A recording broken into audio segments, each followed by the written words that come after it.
Whether you operate one forklift or thousands, one location or hundreds, the new My Toyota customer portal can help you optimize your operation and material handling equipment. This one-stop, free-to-use platform is designed to help you take control of your information and make smarter decisions, all at the touch of a button. Register and access your data today at my.toyotaforklift.com. That's my.toyotaforklift.com.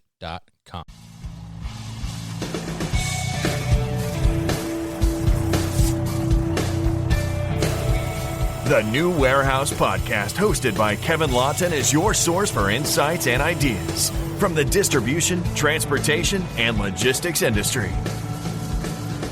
A new episode every Monday morning brings you the latest from industry experts and thought leaders. And now, here's Kevin.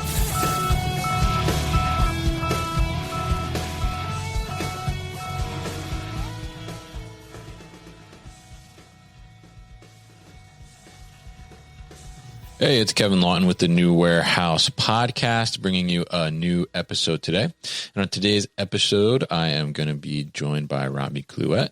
He is the VP of Business Development and Customer Success at Syncontext. And we're going to talk about data and how data drives important decisions around optimization in the warehouse and how data has become so important and how to harness that through Syncontext platform. So, Robbie, welcome to the show. How are you? I'm doing great, Kevin. Thanks for having me. Looking forward to this. Definitely happy to get you on. I mean, I think data is such a important thing within the warehouse, and optimization is even more important, but you need that data to be able to do that. So definitely interested in diving into this topic with you and discussing this further. But before we do that, why don't you give us kind of a brief overview of Syncontext and what it is that you all do? Yeah, absolutely. So for those who are not aware, Syncontext is a specialized supply chain consulting and technology firm based in Vancouver, Canada. Our core specialization is we leverage data analytics for the purpose of optimizing fulfillment operations through slotting optimization, data-driven layout design, requirement planning, and things like that. Our core team comes from a consulting background. So we did everything from designing and implementing new distribution operations to less disruptive layout adjustments and slotting.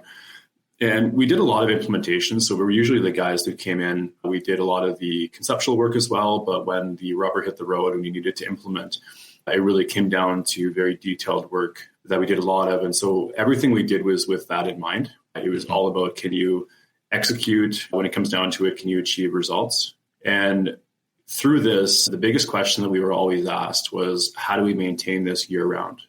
Most operations we dealt with were quite dynamic in nature. And a statistic that I can give you through our work is most retailers, we do a lot of business in grocery just because of the nature of their business. Or a lot of these statistics may come from grocery, but it's really the environment. So it's complex, larger environments, high SKU mix, high volumes. Typically, their SKUs turn over about nearly 50% over the course of a year. And this could be, this could change up and down, but that's a pretty common. And so a lot of operations, they said, well, if we're doing this now, what happens in a year from now if we don't have a way to maintain this? And so that sort of resonated with us. And when we were doing these one-off projects, and we were always asked, how do we get the ROI? How do we make sure the ROI is sustainable year round? And that's really the nature of kind of where Syncontext was born. And obviously we have a fulfillment optimization system called SKUstream, and that's our main product. So we do consulting, but our main product is SKUstream, which is in its third iteration today. And it's a fulfillment optimization system. I can provide I'm not sure if many of your listeners will know what a fulfillment optimization system is. Yeah, let's break that down, because I think we have so many different systems in our world, right? So explain to us, what's the fulfillment optimization system? Exactly. Yeah, it can be a bit of a mouthful, but for those who don't know what a fulfillment optimization system is, it's an application, typically cloud-based, designed to optimize resources within a distribution center. It does this by maximizing productivity, efficiency, capacity utilization, and overall throughput. The purpose of a fulfillment optimization system is really to obtain operational data. So it goes back to the need for data, perform specialized analytics, and to run a set of algorithms to make recommendations regarding optimization opportunities. So in a nutshell, that's really the definition of it. And it's really, we see this system as, everybody has a WMS today. We see this as really the next evolution. A system like this is really the next evolution in warehouse solutions to really, leverage the data that you have today. How do you bring data to the forefront of what you're doing? And how do you leverage it to make better decisions? And that's really the name of the game for a lot of operations now. A lot of businesses that are putting profit over growth. They're looking to systems like this to sort of, reduce waste, reduce unnecessary drains of productivity, things like that. Very interesting. And so now this sits as a layer above the WMS, or it's replacing WMS? It doesn't replace a WMS, doesn't replace an LMS. It actually, our system, so SKUstream, we haven't really run into a WMS that we haven't been able to work with. It's really depending on what data is available. Sure, there's situations where, dimensions may not be available and certain variables may be missing. Even the larger operations, even the larger businesses today don't necessarily have a handle on their data. So it's really about cleaning up what data is available. But typically, if you have a WMS, this data is there. It's just, if you don't have a fulfillment optimization system today, it's likely not being used to really create intelligence, to make the better decisions that need to be made on the floor. So it doesn't replace an existing system. It really does, like you said, sit on top of it and allow, operations to leverage what data they're already using today. Very interesting. Yeah. And I think it's such an important thing because you see, and, we have a WMS or any system. I mean, we're generating tons of data, right? But if we don't have a way to digest that data and ultimately make decisions with that data, then, what are we doing really with all that data, right? Yeah. It's not being used. Why is it there? It's just like kind of floating around there in the ethos, I guess, right? So, so it's really interesting that you've focused in on that and honed in on that through your product with SKUstream and SKUstream and the fulfillment optimization system. So I mean, it's really interesting. But I'm curious about this. I saw this on your LinkedIn page, Syncontext LinkedIn page, that you've been called the Moneyball of supply chain. So I'm curious, where does that come from, and how does that kind of interpret itself into the supply chain world? Yeah, that's something that we've been called before on another podcast, actually. Yeah, and at a conference we were at, and it actually made us think. I enjoyed the movie. Obviously, this is a reference to a movie with Brad Pitt and Jonah Hill, and it's obviously based on a book called Moneyball: The Art of Winning an Unfair Game. So even if you're not a baseball fan, I'd highly recommend the movie. It's very interesting if you're into data analytics, if you're into history of sports or anything like that. It's a terrific movie. So we knew about the movie before, and it kind of resonated with us right away. But I'll sort of explain kind of what the movie was about and maybe where that would come from. So for those who haven't seen it, I'm not going to give any spoilers away, but it is based on a true story. It was an account of the Oakland Athletics baseball team in 2002, their season in 2002, and their general manager, Billy Beanes, attempts to assemble a competitive team. So he had limited resources when doing this, and that's sort of the nature of the movie is he was supposed to create a winning team. They didn't have a whole lot of money, so he had to really leverage other things. He had to find a way to be competitive without the budgets. And that sort of resonates right there with a lot of operations where, even in larger networks for larger companies, not every site is going to have the budget. Yeah. You're going to have a highly automated site, maybe one or two of them in your network, and the other sites are highly conventional with limited budgets.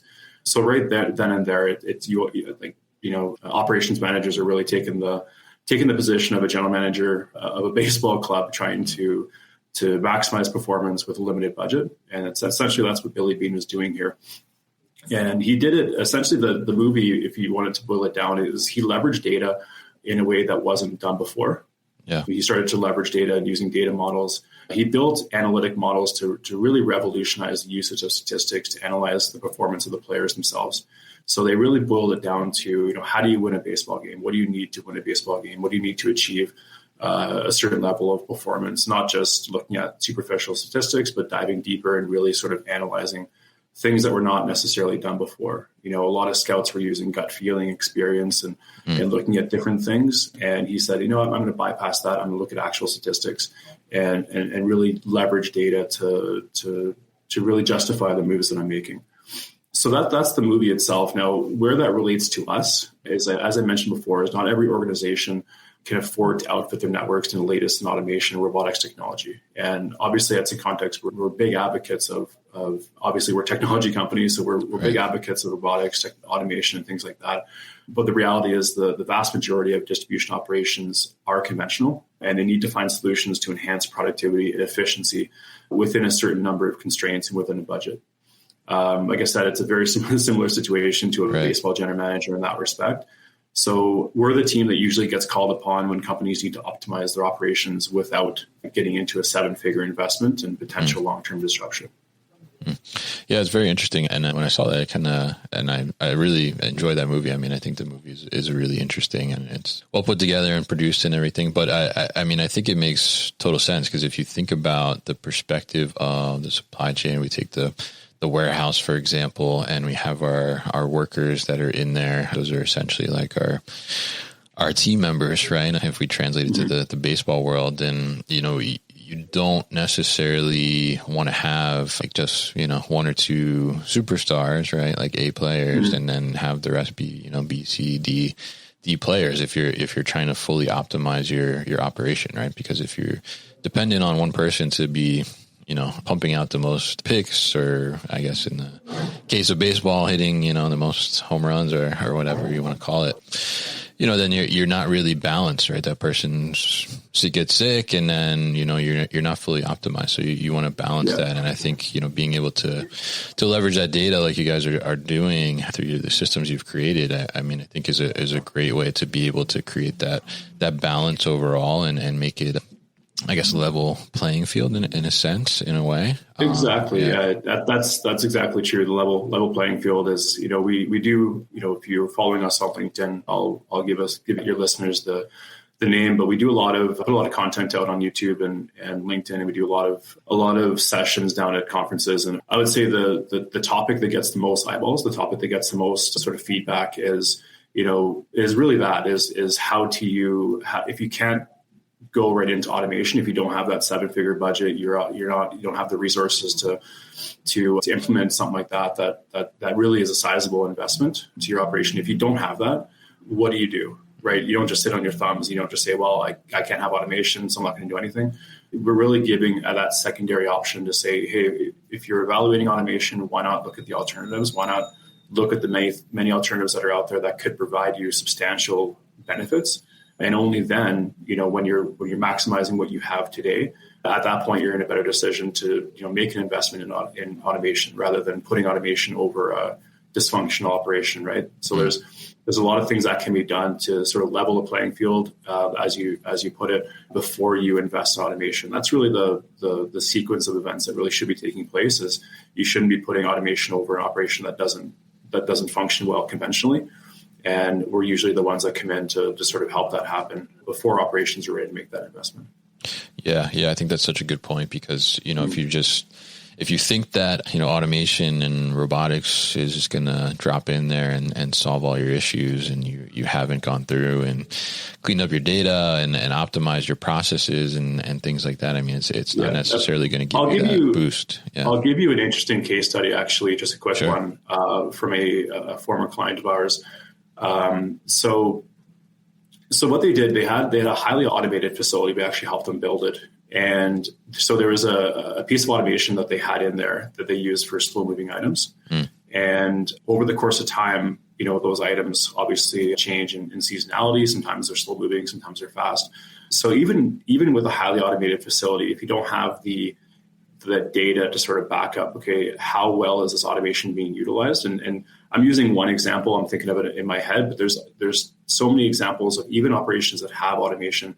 How well are you utilizing it, right? They're huge investments. How well are you actually utilizing it? There's a lot of decisions that go into how those modules are utilized, whether it's AS or S crane, whether it's pick modules. The intelligence is there to govern the products when they're in, say, the crane area or in the pick module. But what happens when they first come to the warehouse? Are you going to put them into the slow moving automation? Or are you going to put them into conventional racking? So there's so many, even if you have automation, there's so many decisions that really go into where the product should go in the first place and how do you better utilize the automation. And there's a lot of, the case study that I'm thinking about is a product that was conventionally slow moving that was decanted into a pick module, only for that product to increase in movement. I think it was a sale or something like that happened. And by that time, they didn't know, the movement of the product. By that time, it was already in the pick module. So you can imagine, if a product is moving maybe one case a week, it jumps up to 1 pallet a week, and they're picking for a pick module, it's going to hinder productivity for that single item. And if you amplify that over the course of hundreds of items a year, you can imagine the wasted, resources that are going into that activity. So that's only one specific case study of one that just popped to my mind. But yeah, the importance is widespread. Yeah, absolutely. And I think it's such a good thing to note, because you think about the automation is like, solving that kind of specific task or a specific process, but then there's those other inputs and processes around it that are still happening too. And, how is that going to impact your overall flow? Like in the example you mentioned, now, this comes inbound, and, it probably would have been better to not just throw it into the automated system and maybe put it in a different type of picking setup or something like that. So you got to think about all those different aspects. And so you mentioned in there, and we're talking in, I guess, in that example, a little bit about, the right place to put the product. And that's part of, optimization as well from like a slotting perspective additionally. So, with that kind of fast paced movement of materials and up and down spikes in volume with e-commerce, especially, how can an operation still kind of continue to maintain an optimized slotting process, and how does maybe Syncontext help with that and the data overall? We'll be back after a quick break. You hear a lot about supply chains these days, because if the past couple years have taught us anything, it's that an efficient, well-managed supply chain is absolutely critical to keeping businesses successful and consumers happy. I'm Will Haywood, and I host a podcast called All Business, No Boundaries, where we talk about supply chains, how they work, what happens when they don't, and the innovations that are redefining what's possible in the world of logistics. Join me for insightful interviews with thought leaders and industry experts. We discuss how optimizing supply chains can break down the barriers that are holding businesses back. That's All Business, No Boundaries by DHL Supply Chain. Listen and subscribe wherever you get your podcasts.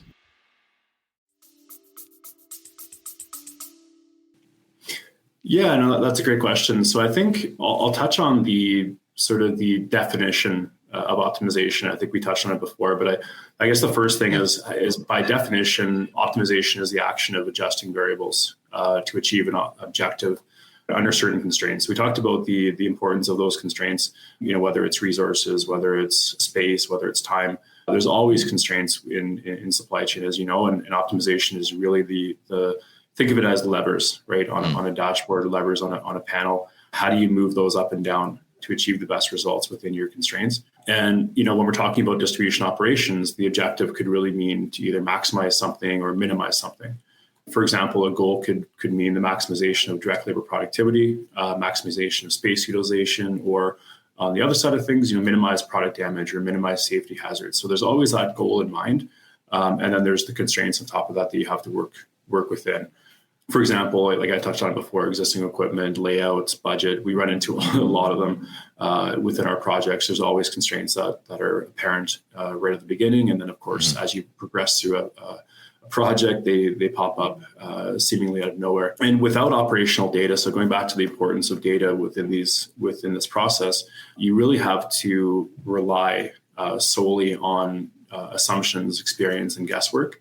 And with all the variables at play, it just doesn't work. We run into a lot of operators that are very experienced. And going back to slotting, and one of the things that we do run into in a lot of operations is they just don't have time to do everything. Slotting does sometimes fall under inventory control. We've kind of seen this change over the past couple of years when companies are now after COVID, they're really prioritizing profitable growth over revenues. And you can look at the news, you can see all these organizations that are making changes in their structure and how they're prioritizing certain skill sets within their operation, within their organization, and within their DCs.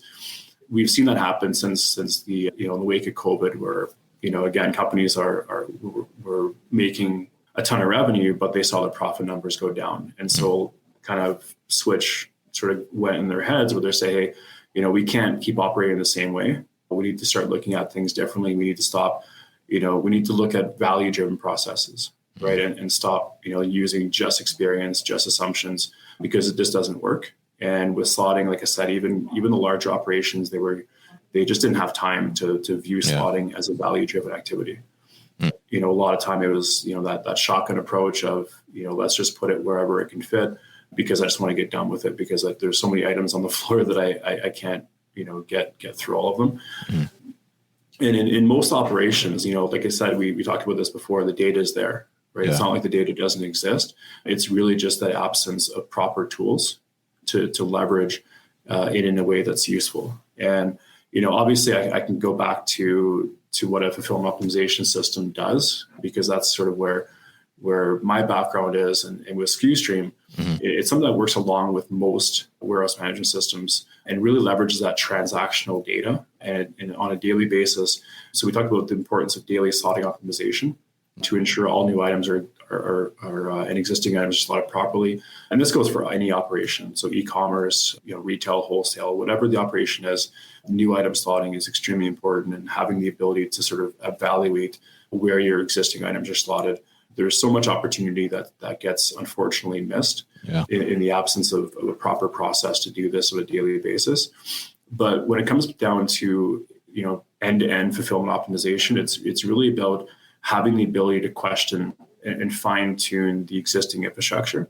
So, one of our clients put it really well when we did a session with him down at a conference a couple of years ago. He said, there's not a whole lot of questioning why we're doing things. So if we look at the existing process, we say, why are we doing things that way?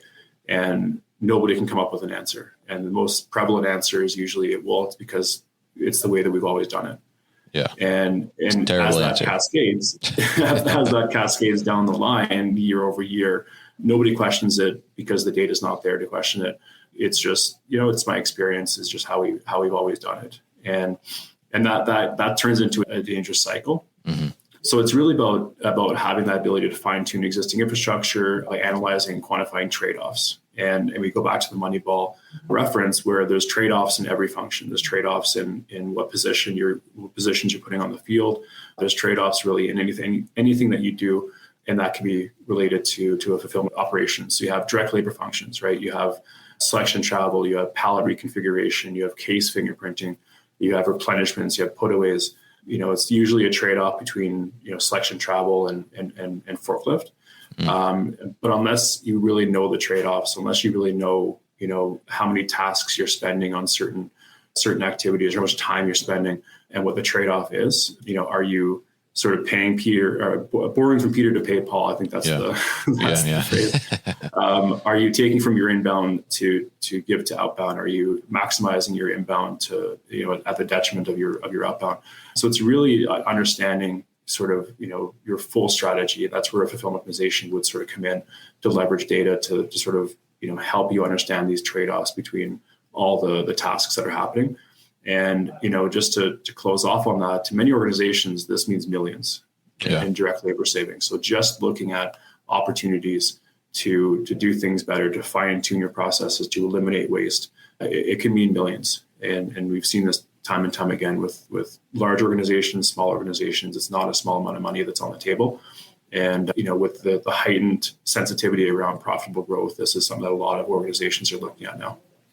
Yeah, absolutely. And I think it's so important to have that noted that, these little things, even though it may seem that, moving one item, 10 or 15 feet away from where it is right now, closer to a picking area or the beginning of an aisle or closer to a packing area or something like that, just reducing that amount of travel, the amount of times that you go to that as a picker, for example, it can just exponentially create so much savings, right? By reducing those amount of steps. So it's those little things that continue to add up. But if you don't have that data visibility and the ability to be able to see that and then act upon it, then it's hard to really understand like what you're missing out on, and that savings, as you mentioned.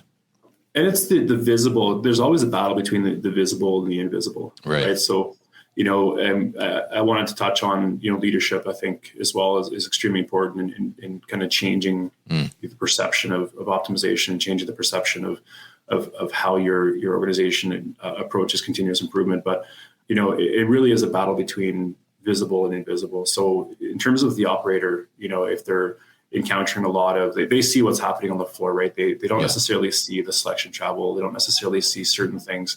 They see their labor costs, right? It comes out in those indicators.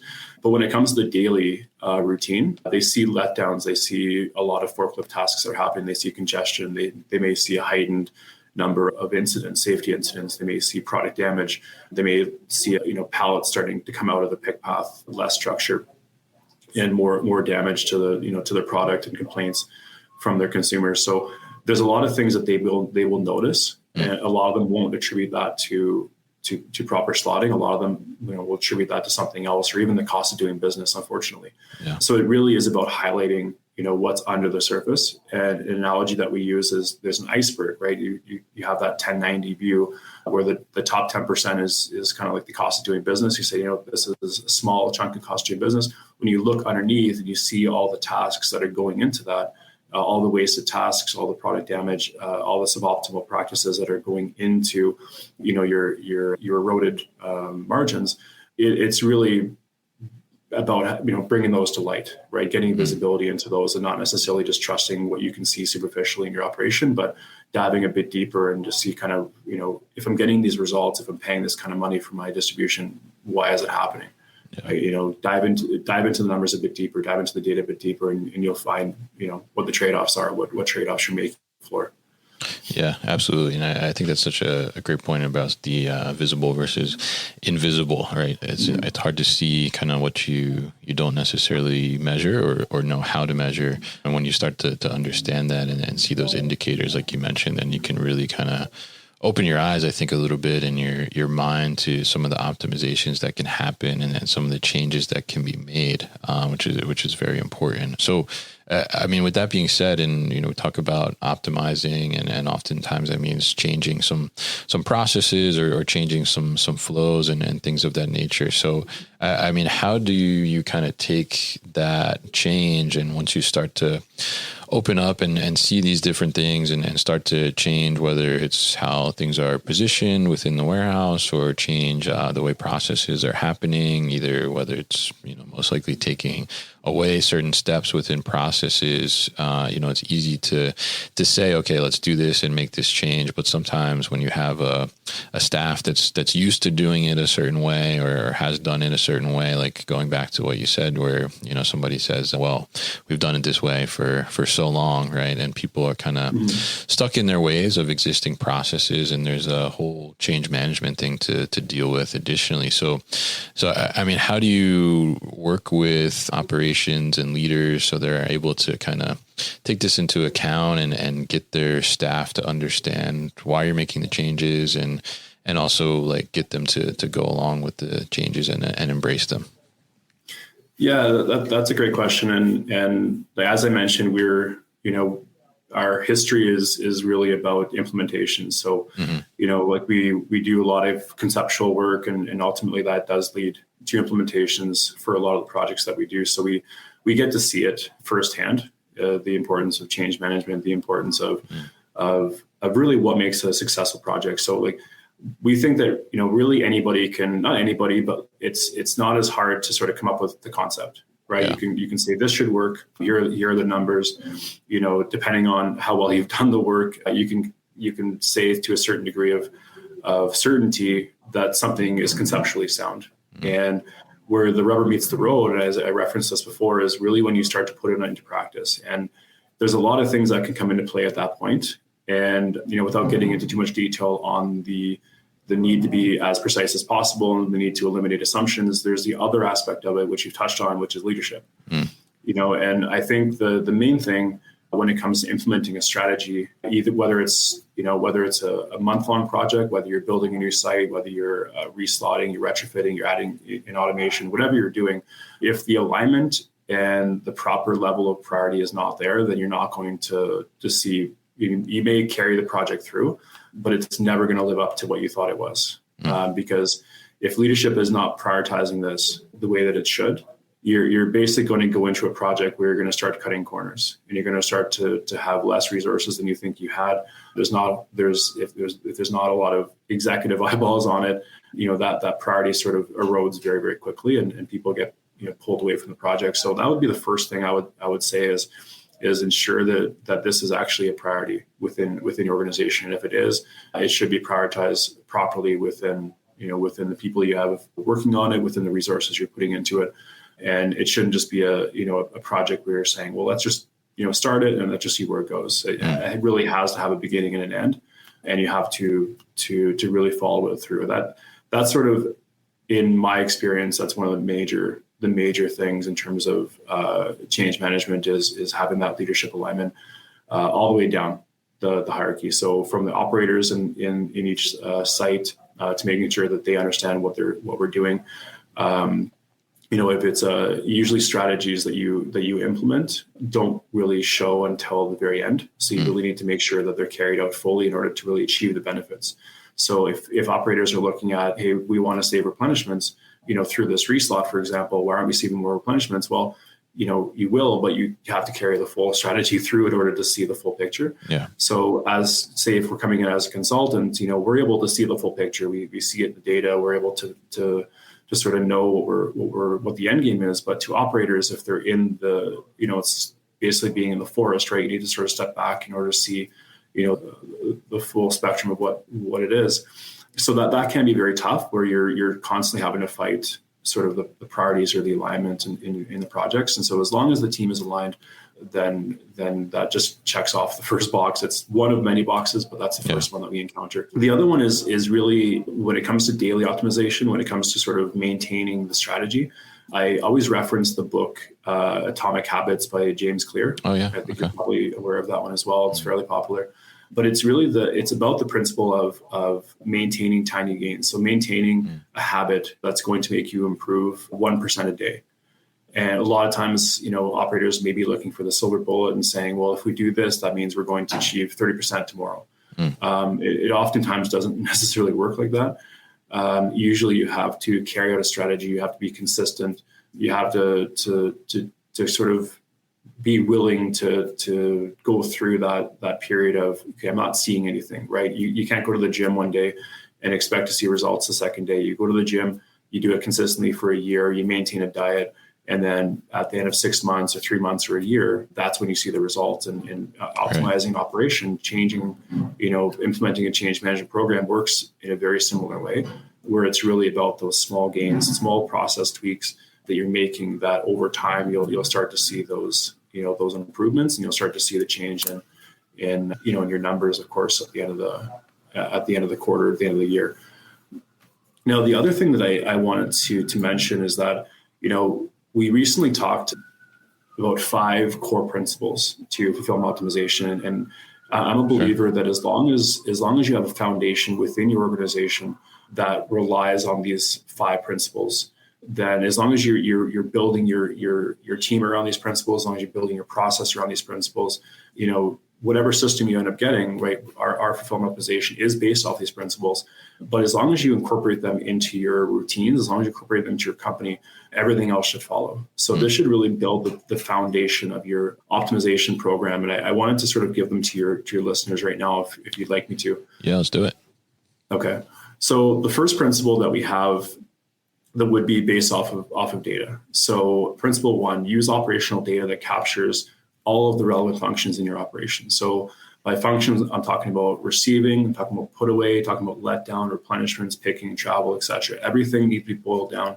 I think a reference to the Atomic Habits book that I talked about is the British cycling team. So when, I forget his name now, but when the gentleman came on as a leader of that team, he asked the question, okay, what what goes into winning a race, just like Billy Beane did to building a baseball team. Yeah. So what goes into winning a race? Well, you need speed, you need, X. I'm on a biker, so I don't know cyclists. I don't know the different variables, but they really boiled it down into the different variables. And this is essentially what we're advocating here for your DC. So boil it down, use your data to capture all the relevant functions. The second would be to express each function in terms of activity drivers. So what I mean here is, pallets received, cases fingerprinted, miles traveled, cases picked. So you understand, what the metrics are that you're dealing with and the activity drivers that are really driving your expenses or the different metrics you're looking at.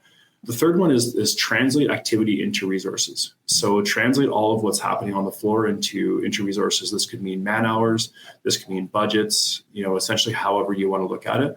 But you need to be able to quantify it at the end of the day. And this is a very important step. Principle 4 is use optimization functions to achieve your goal while considering constraints. So again, this goes back to the usage of tools. So how do you quantify? How do you uncover these opportunities?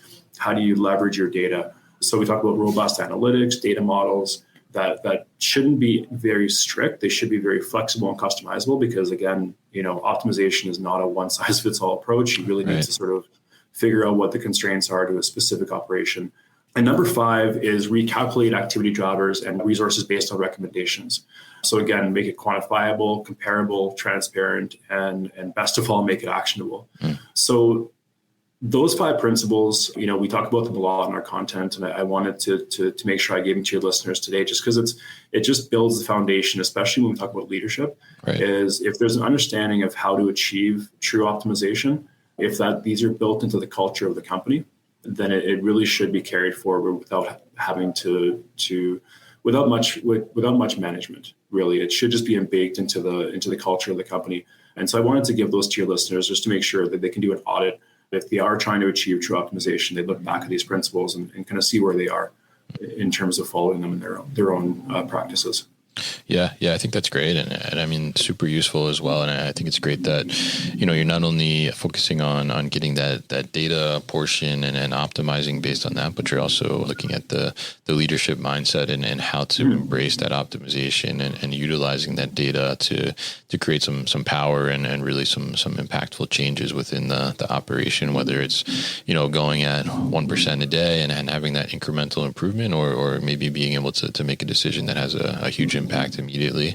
I think it's a great thing to be able to also kind of get that mindset around it too. So really appreciate you sharing that and definitely appreciate your insights today on all the things around data and optimization and learning about Syncontext as well. And and if anybody hasn't seen Moneyball, hopefully we've convinced them to go watch it today as well. So I think it's on Netflix. So definitely spend the time. It's a good movie. Yeah, definitely. So really appreciate you coming on the show today, Robbie. If people want to learn more about Syncontext, what's the best way to do that? Yeah, so we have a LinkedIn company page, obviously. Definitely check us out on LinkedIn. We post about 3 times a week. Our strategy is really we want our those who follow us to learn as much about what we do. So there's not a lot of sales content on there. We're really trying to teach, what true fulfillment optimization is all about. So definitely check us out on LinkedIn at Syncontext Supply Chain. You can follow me personally as well if you like. And second to that, we also have a YouTube channel where we're posting at least 1 video a week. And beyond those 2 channels, we do webinars, workshops, and things like that. So for your listeners who are interested in what we do and some of our content, I would say those are probably the best ways to check us out. And of course, our website is www.syncontext.com. They can read a bit more about SkiStream, and we have a blog actually that we're pretty active on as well. So there's tons of content out there. I'm sure if they're willing to do some reading and if they're interested in the content, they can find us out there pretty easily. Awesome. And we'll definitely put all that information at thenewwarehouse.com as well, so people can easily find it. So Robbie, thank you once again for your time on the show today. You've been listening to the New Warehouse Podcast with Kevin Lawton. Subscribe and check us out online at thenewwarehouse.com.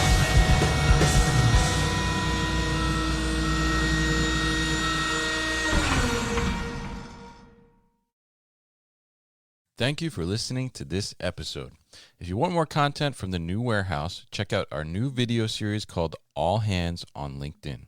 Just search for the New Warehouse on LinkedIn and follow along.